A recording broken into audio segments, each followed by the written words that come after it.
Hi, my name is Ron Perry, and you're watching a video short of a model I built for the Model Railroads and Structures show or for one of my clients. Please enjoy.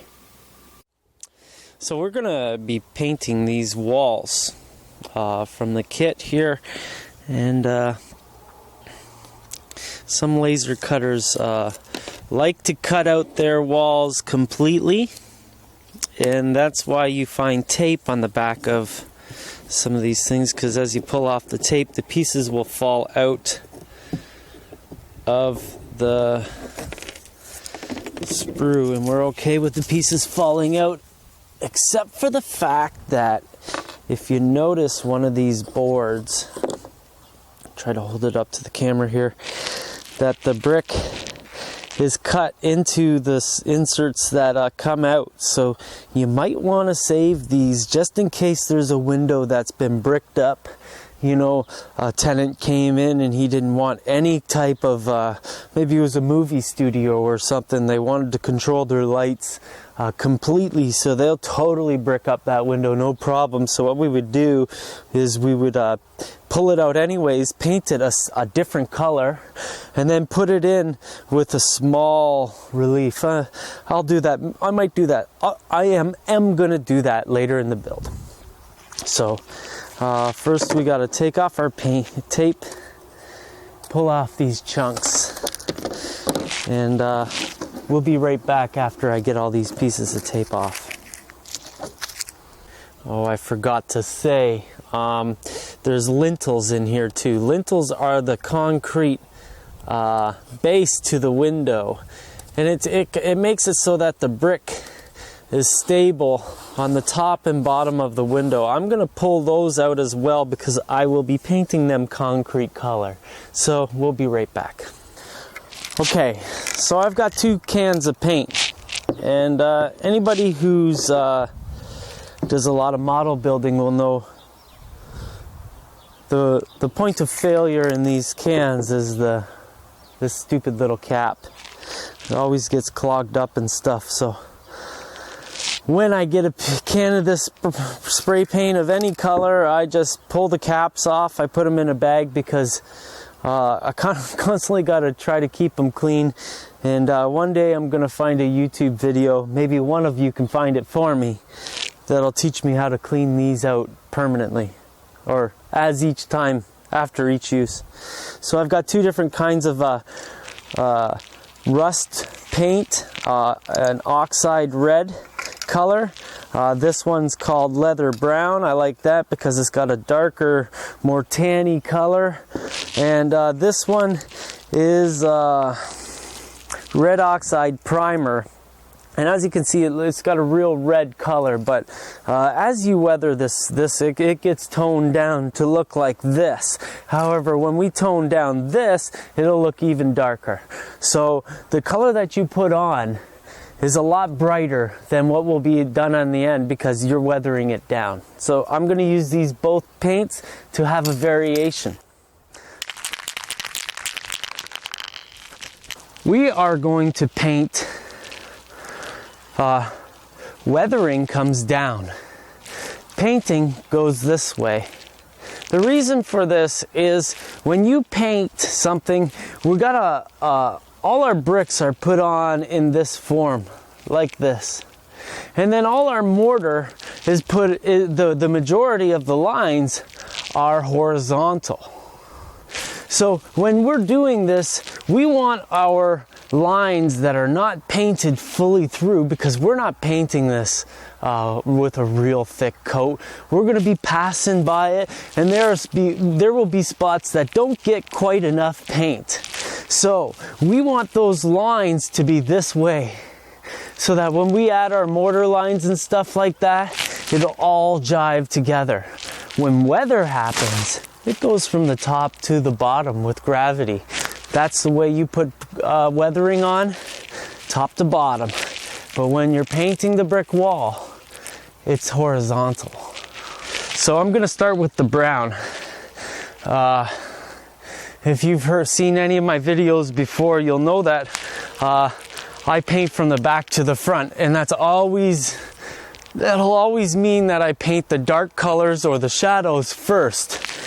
The leather brown is basically the dark color, so we're gonna start with that first. Oh, you bugger. See what I mean? I'll be right back. Okay, so I pulled out my pin vise here with a small diameter screw. If this starts spraying too much paint, I'm gonna have to throw it out. I got 2 extras here to try again. So I just want to drill in through to the back to get the blockage free. Oh, still blocked. Okay, forget it. Huh. Must be out of fluid. Oh well. There goes the variation. Talking a bunch to y'all. Sorry. Okay. So horizontally, left and right, we want to get on the inside of these wall pieces, but we don't want to get too much in there so that we can't get the window pieces in themselves. We want to get our brick, but we kind of want to go down this way off of the brick so that there's a shadow up on that side of the wall. So I'm painting this way for you. So we're going to put this upside down, so when I paint this, each of these lintels on the bottom are going to be black, and they're going to help us with our weathering and depth of the building. Oh, that cap's been drilled out too much. This one probably too. I'm sorry, gentlemen and ladies, but oh well. Let's finish this bugger off then. Hello, birdie. How you doing? Okay. So we're gonna get much more paint out of this than I wanted, but we're gonna do it anyways.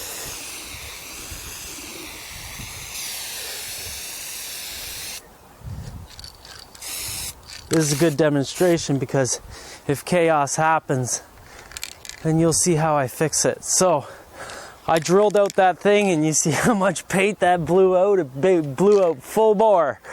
So I had to pull back the can to expand the spray width. If the closer I got, the more lines I got in the middle here. So I gotta do another pass so that I can try to tone down that line and tone down that line a little. I don't really need to do it, but I'm going to do it. There we go. So that's us.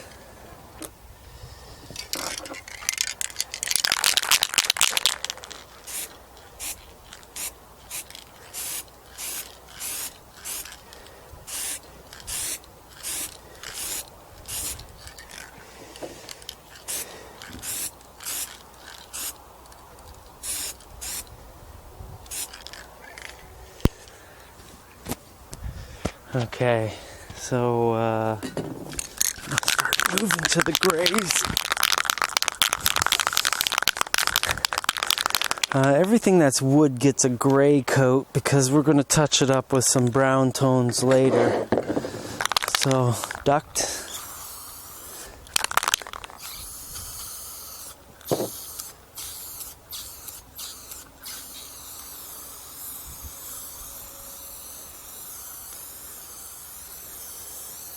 Now this is just a basic coat because I'm going to have to pull them out of the sprues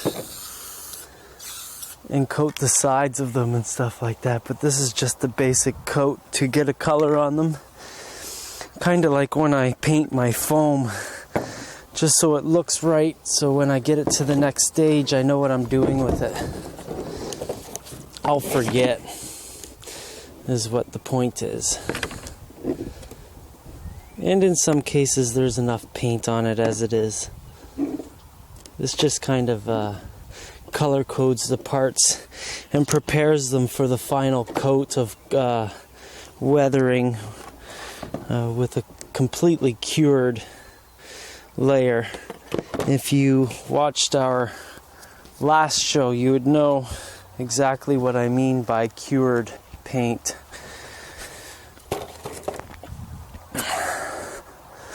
So these are going to be green. Some of these parts are actually going to be black in the end, but I'm going to start them off with a green coat. It'll easily be covered later. Now this can's almost done. Yeah.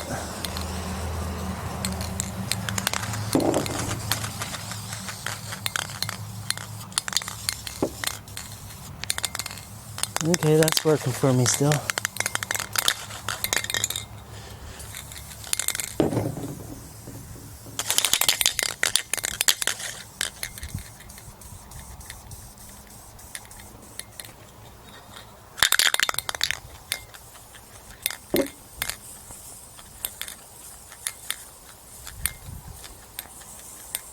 Doesn't have to be perfect. It's coming out here like crap, but it doesn't bother me one bit because we're going to be able to get this done nice. And especially with this variation color that's going on, you know, you might think it's a disaster, but this is the goods. Some tan. Do our windows up.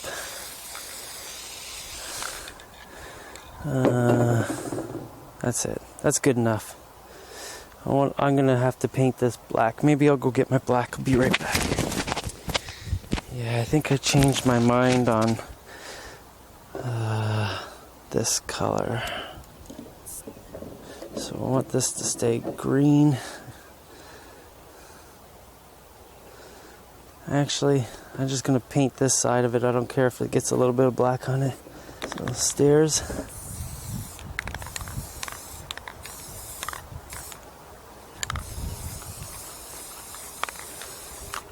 There we go. That looks pretty raw, eh? Let's get this chopped track here.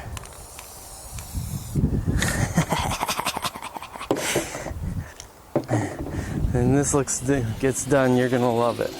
Thanks for watching today's video short. If you want to watch more model railroading content, check out the rest of my channel. Or watch the Model Railroads and Structures show to see what's going on in the community today.